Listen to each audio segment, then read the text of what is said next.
بسم الله الرحمن الرحيم السلام عليكم ورحمة الله وبركاته qodobada wararka caalamka aad ku maqli doontaan maanta waxa ugu weyn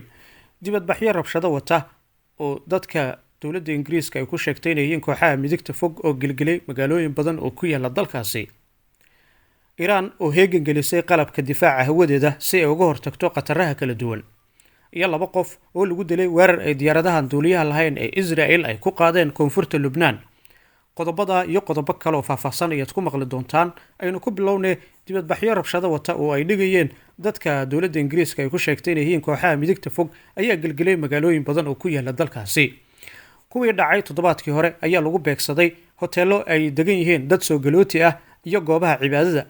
hadda waxaa soo baxaya walaac laga qabo in dadka dibadbaxyada aan qorsheysaneen dhiga ee dalkaasi ay bartilmaameedsan karaan goobaha laga caawiyo magangelya doonka iyo sidoo kale dadka u dooda soo galootiga sida warbaahinta ay u sheegeen qaar ka mid ah dadka magaaladaasi ku nool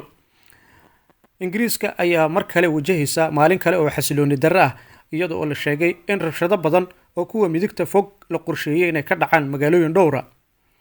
dhaqdhaqaaqayaasha la socda warbaahinta ayaa ka baqaya in kooxaha cunsuriyiinta ay bartilmaameysan karaan goobo kala duwan waxaana ay sheegeen qareenada iyo kooxaha la talinta ee taageera muhaajiriinta waddanka oo dhan iyo sidoo kale xarumaha socdaalka in ay suurtagal tahay in goobahaasi loo dhaco oo la weeraro booliiska ayaa sheegay in 100 kulan la qorsheeyay oo ay isku diyaarinayaan rabshado kale kadib dhowr maalmood oo rabshado ah oo ay horey u qabteen in ka badan 100 ilaa 400 qofood dibadbaxyaashan ayaa abaabulaya iyagoo isku daya in ay ka tira badnaadaan kuwa kicinaya xeelada ka shaqeysa tiro yar oo magaalooyin kala duwan kooxahan ayaa sheegay in dadka kacdoonka wada ay liisgareynayaan goobaha ay qorsheenayaan in ay beegsadaan muslimiinta soo galootiga iyo qaxootiga iyo kooxaha laga tira badan yahay ayaa qarka u saaran in ay dhibanayaal u noqdaan kooxahaasi oo iyagu doonayeen duulaan ay ku qaadaan goobahaasi muslimiinta ku nool magaalooyinka waqooyiga ku yaala si la mid ah tobanaan kale ayaa la daala dhacaya colaadii ugu xumeed ee nacaybka ajaanibta muddo sanado ah rabshadahan ayaa ka bilowday meel loo yaqaano Southport kadib markii 3 gabdhood lagu dilay weerar toorey oo ka dhacay magaalo xeebeedka bisha July 29keedii waxaana ay soo jeediyeen qaar ka mid ah dadka halkaas joogay in tumanaha tooreeyay inuu ahaa muslim iyo muhaajiriin taasi oo si kordhinaysa xanaaqa ka dhex jira qaar ka mid ah dadka Britishka oo si been abuur u aaminsan in soo galootiga ay eedeynayaan inta badan ay ku eedeynayaan dambiyada dhinaca dhimashada iyo dambiyada kale halkaasi ka socda talaadadii waxa uu ra'iisul wasaaraha gudoomiyay kulan degdeg ah oo markaasi si looga hortago arrimahaasi isla markaana loo xaliyo dhibaatada taagan ku dhawaad 6,000 oo askari oo booliis ah ayaa la abaabulay si ay wax uga qabtaan rabshadahan sida ay sheegtay warbaahinta UK laakiin xog warbaahintu waxa ay ku sii socotaa dhinaca internetka taasi oo leeyahay social media ay dadka ka wadaan nacaybka iyo carada kala duwan ee halkaasi ka socota mulkiilaha aaladda X ka loo yaqaan isla markaana iskiis ugu dhawaaqay xornimada hadalka ayaa lagu eedeeyay horinta xiisadaha halkaasi ka taagan rabshadahan oo intooda badan ayaa kor u kacay iyadoo markaasi borar ay ku qoran yihiin jooji weeraha kala duwan ee aliftay dowladii hore ee maxaafidka oo qayb ka ahayd balanqaadkeedii in ay xakameynayso tahriibka iyo sidoo kale arrimaha halkaasi ka taagan dhowr wadan ayaa soo saaray digniino dhanka socdaalka oo ku wajahan muwaadiniintooda ku sugan UK ama u safraya sabab la xiriiro mudaharaadyo rabshado ka dhan ah socdaalka dalalka digniinahan durba ka soo saaray waxa ka mid ah Nigeria, Malaysia, Australia, Indonesia midowga wadanka loo yaqaan Imaaraadka Carabta UAE iyo sidoo kale Hindiya oo dhamaantood badiray digniino kala duwan iyagoo kula taliyay muwaadiniintooda ku nool ama booqanay UK in ay ka fogaadaan meelaha banaanbaxyada Hindiya ayaa sidoo kale digniin u dirtay muwaadiniintooda u safray UK kadib dibadbaxyo rabshado wata oo maalmo socday guddiga sare ee Hindiya ee London ayaa sheegay in ay si dhow la socdaan xaaladda iyagoo kula taliyay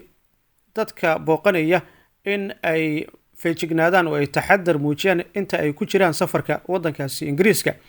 Australia waxa ay soo dirtay digniin la mid ah taasi waxayna kula talisay dadka safarka ah in ay ka fogaadaan aagga ay mudaharaadyadu ay ka dhacayaan sababtoo ah suurtagalnimo kala duwan oo carqaladeen iyo rabshado ayaa halkaasi ka dhici kara, iyaga oo markaasi dadka ku boorisay in ay la socdaan warbaahinta si ay u helaan macluumaadka iyo wararka kala duwan.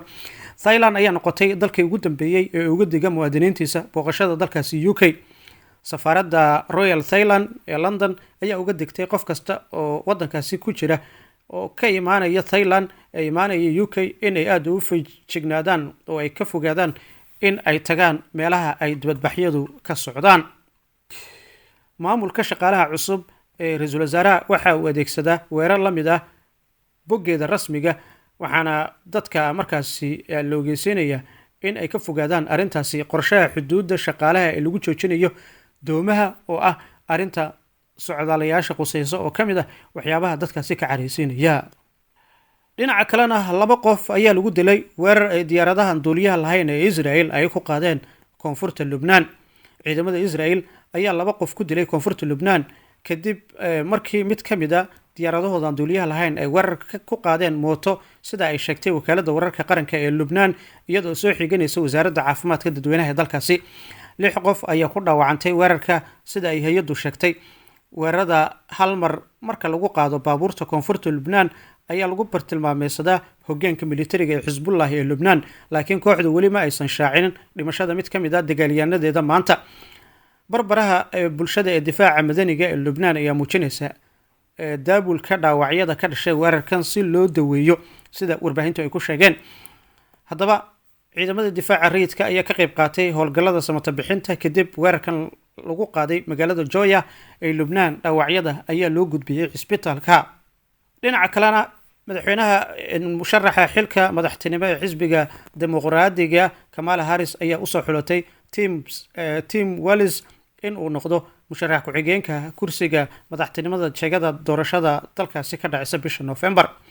olole ay qabteen si wadajira waxay xuseen in ay ka soo jeedaan qoys reer miyiga, waxaana uu sheegay in Donald Trump oo Mareykanka ku sameyn doono dib u dhac, waxaana uu hadalkan ka sheegay ololihii u horreeyay oo ay si wadajira u sameynayeen isaga musharaxa madaxweynaha Mareykanka Kamala Harris oo u soo xulatay inuu musharax madaxweyne u noqdo.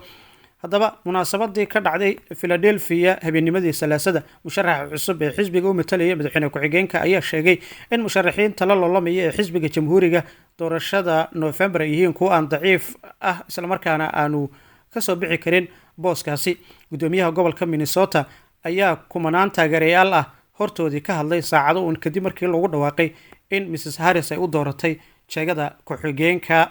dhinaca kalena Turkiga ayaa si rasmi ah ugu dhawaaqay in uu ku biirayo Koonfur Afrika dacwadda ka dhanka Israel ee ka socota maxkamadda caalamiga ee cadaaladda ee ICJ-da. gudoomiyaha guddiga sharciga ee baarlamaanka Turkiga waxa uu yiri waxaan xaqiijinaynaa taageerada jamhuuriyadda